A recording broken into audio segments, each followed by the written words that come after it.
90 రోజుల కోర్సు పూర్తి చేస్తే చాలు 100% ప్లేస్మెంట్ సపోర్ట్ తో సాఫ్ట్వేర్ జాబ్ మీ సొంతం. వెంటనే కోడ్ జ్ఞాన్ డెస్టినేషన్ ని సంప్రదించండి.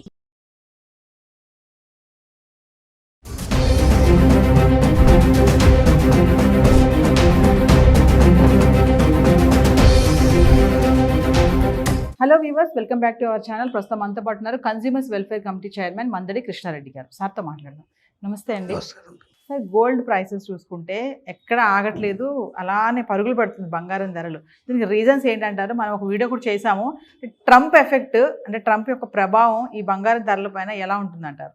డెఫినెట్గా, ఎందుకంటే ట్రంప్ వేస్తున్న ఎత్తుగడల్లో బంగారం కాస్ట్ కూడా పెరగడానికి ఒక రకమైన అవకాశాలు కల్పించిందని చెప్పాలి. ఎందుకంటే మిగతా దేశాల కన్నా ఎప్పుడైతే డాలర్ విలువ బాగా పెరగడానికి ప్రయత్నం జరుగుతుందో, ఎప్పుడైనా ప్రపంచ దేశాలన్నీ కూడా బంగారం కానీ విలువైనటువంటి వజ్రాలు కానీ వైడూరాలు ఇట్లాంటివన్నీ కూడా దానికి డాలర్తోనే ముడిపడి ఉంటాయి, డాలర్తో కొనేటువంటి అవకాశాలు ఉంటాయి.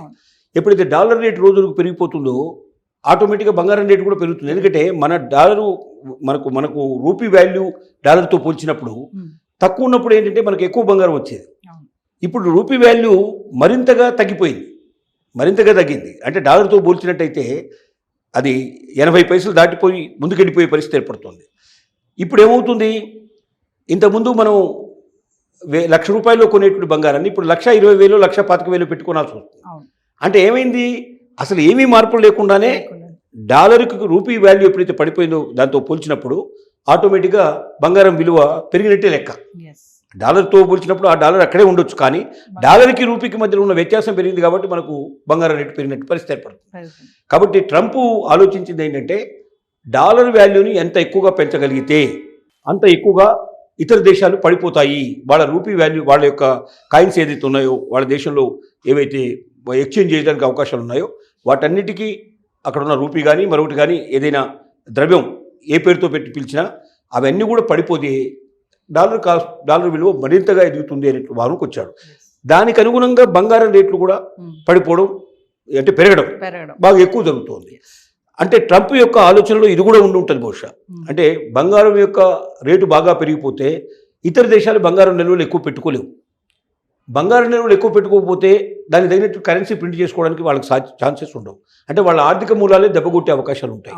ఈ రకం కూడా ప్రపంచ దేశాలను దెబ్బకొట్టాలనేటువంటి ఆలోచన కూడా దీని వెనక కూడా ఉండే అవకాశాలు ఉన్నాయి.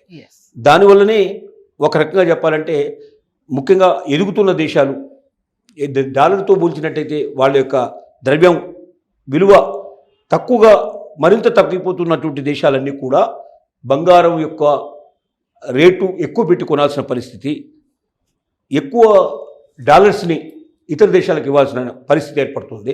తద్వారా వాళ్ళ ద్రవ్య లోటు కూడా పెరుగుతుంది. ఎందుకంటే డాలర్స్ ఎక్కువగా ఖర్చు చేసుకున్నట్టయితే మన దేశం యొక్క పరిస్థితి తగ్గిపోతుంది. అంటే మనం పెట్రోల్ కొనుక్కోవడం కానీ ముఖ్యమైనటువంటి కొనుక్కోవడానికి కానీ మనకు అవకాశాలు తగ్గిపోతాయి, సన్నగిలిపోతాయి. వీటన్నిటిని దృష్టిలో పెట్టుకొని ట్రంప్ యొక్క ఆలోచన విధానంతో ఇండైరెక్ట్గా ఇతర గోల్డ్ రేటు పెరగడం కానీ, తర్వాత వాళ్ళ దేశాల్లో ఉండేటువంటి ద్రవ్య యొక్క విలువ పడిపోవడం కానీ, తద్వారా కూడా ఎక్కువ రేటు పెట్టి కొనాల్సిన పరిస్థితి ఏర్పడటం కానీ, ఇవన్నీ అక్కడికే దారితీసే పరిస్థితి ఏర్పడి చిట్ట చివరికి ఇతర దేశాలు రోజు రోజుకి బలహీనమైపోవడం, అమెరికా బలవంతం అవడం అనేది జరుగుతుందని దీని వెనుక ఉన్నటువంటి ఒక నగ్న సత్యంగా మనకు కనపడుతుంది. అంటే సార్, ఇప్పుడు ఆర్థిక సంక్షోభం నుంచి బయటపడడానికి ఈ బంగారం హెల్ప్ చేస్తుందని ఇన్వెస్టర్స్ అంటున్నారు. దీన్ని ఎలా చూడొచ్చు అంటారు? మరి అంటే ఆర్థిక సంక్షోభం మన దేశమా లేకపోతే అమెరికానా? మనది. మన దేశంలో ఆర్థిక సంక్షోభం తగ్గడానికి బంగారం ఎంత మేలు చేస్తుందంటే, బంగారం నిల్వలు మనం ఎక్కువ పెట్టుకోగలిగితే తప్పనిసరిగా మన కరెన్సీ యొక్క వాల్యూ పెరుగుతుంది. మన కరెన్సీ వాల్యూ పెరుగుతుంది. కరెన్సీ వాల్యూ పెరిగినప్పుడు ఏమవుతుందంటే మనం తక్కువ రేటుకు తక్కువ డబ్బులు ఇచ్చి ఎక్కువగా వస్తువులు సంపాదించుకునే అవకాశం మనకు ఏర్పడుతుంది. కాబట్టి ఏ దేశమైనా ఆ దేశం లోపల ఖచ్చితంగా ఆర్థిక మాంద్యం తగ్గాలంటే ఆ దేశం కరెన్సీలో పెరగాలి, బంగారపు నిల్వలు పెరగాలి. అందుకే ఇప్పుడు మనకు మోడీ గారు ఆలోచిస్తుంది ఏమిటంటే గోల్డ్ మానిటైజేషన్ గురించి ఆలోచిస్తున్నారు. గోల్డ్ మానిటైజేషన్లో జరిగేది ఏమిటంటే, ఎక్కడున్న గోల్డ్ అయినా సరే అది బ్యాంకుకు వచ్చేట్టు చేసి ప్రభుత్వం దానికి మీద దృష్టి పడేట్టుగా చేసి, అది బ్యాంకులు అంటే నేషనలైజ్ బ్యాంక్స్కి వచ్చినప్పుడు ఆటోమేటిక్గా అది గవర్నమెంట్కి వచ్చినట్టే లెక్క అవుతుంది. అంటే గవర్నమెంట్ దృష్టిలో ఉంటుంది, అది ఇతరులది వ్యక్తులుగా స్వతంత్రంగా ఒక్కొక్క వ్యక్తికి సంబంధించిన గోల్డే కావచ్చు, కానీ ఆ గోల్డ్ మొత్తం కూడా బ్యాంకులోకి వచ్చినప్పుడు ఎంతైతే బ్యాంకు నిల్వలు ఉన్నాయో ఆ నిల్వలన్నిటి కూడా చూపించుకోవడానికి అవకాశం ఉంటుంది. తద్వారా ఆర్థికంగా బలపడే అవకాశం ఉంది, ఆర్థిక మాంద్యం తగ్గించుకునే అవకాశం ఉంటాయి. అలాగే వస్తువులు ఇతర దేశాల్లో ఉండే వస్తువులు కొనుక్కోవడానికి మనకు ఎక్కువగా అవకాశాలు మనకు ఉంటాయి, ఎక్కువ కరెన్సీని ముద్రించుకోవడానికి మనకు అవకాశాలు ఏర్పడతాయి. అంటే దీనన్నిటికీ కారణం గోల్డ్ ఒక రకంగా చెప్పాలంటే. అంటే ఆ గోల్డ్ని ఏ రకంగా ఎక్కువ సంపాదించుకోవడానికి, ఎక్కువ తీసుకురావడానికి, బయటికి తీసుకురావడానికి అవకాశాలు ఉన్నాయనేది ప్రతి దేశం ఆలోచిస్తుంది. భారతదేశం కూడా ఇప్పుడు అంతకన్నా ఎక్కువ ఆలోచిస్తుంది. ఎందుకంటే అనేక దేశాలతో పోలిస్తే మన దేశంలో ఉన్న బంగారం చాలా ఎక్కువ. కానీ ఆ ఎక్కువ ఉన్న బంగారం ఎక్కడ ఉంటుంది?